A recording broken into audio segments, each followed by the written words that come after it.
One of the biggest misunderstandings that I think people have in regard to training is that they can just put their dog into training for a 2-week period of time, and then their dog is trained and there's nothing else that they need to do.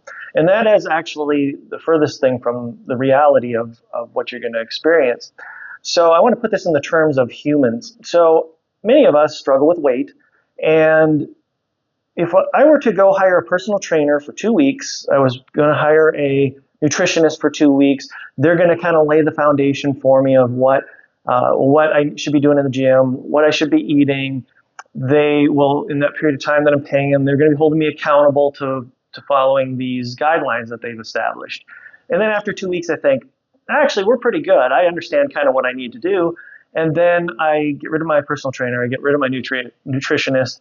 And if I don't have the willpower to follow through with that, then I may have made some gains over the 2-week period of time, but now all of a sudden we're going to regress and I'm going to start going back to my old eating habits and whatnot. So you got to think about this from the perspective of the dog.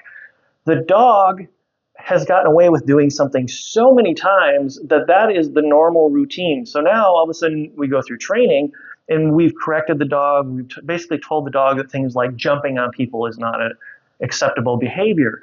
But the dog still likes that dopamine hit, and they've been doing this forever. So we have to be the accountability partners for our dog.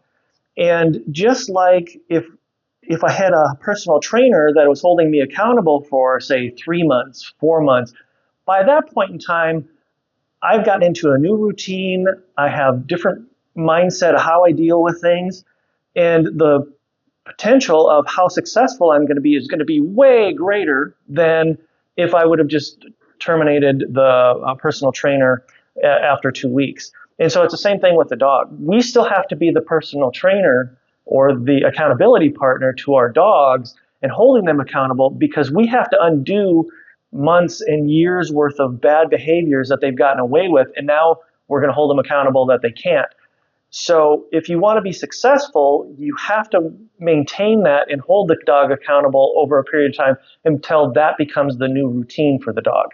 So if you want to be successful after training, make sure that you're following through and holding the dog accountable. It doesn't have to be forever where you have to be on top of the dog, because once those new routines are felt by the dog, then you're not going to be fighting the same battles that you fight on a daily basis coming into training.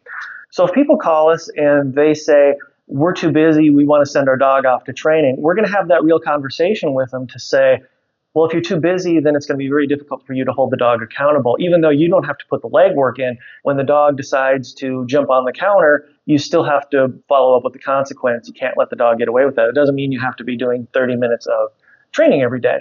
So if you've been through training or you're going to go through training, make sure that you have the time to dedicate to this, to be that accountability partner to your dog.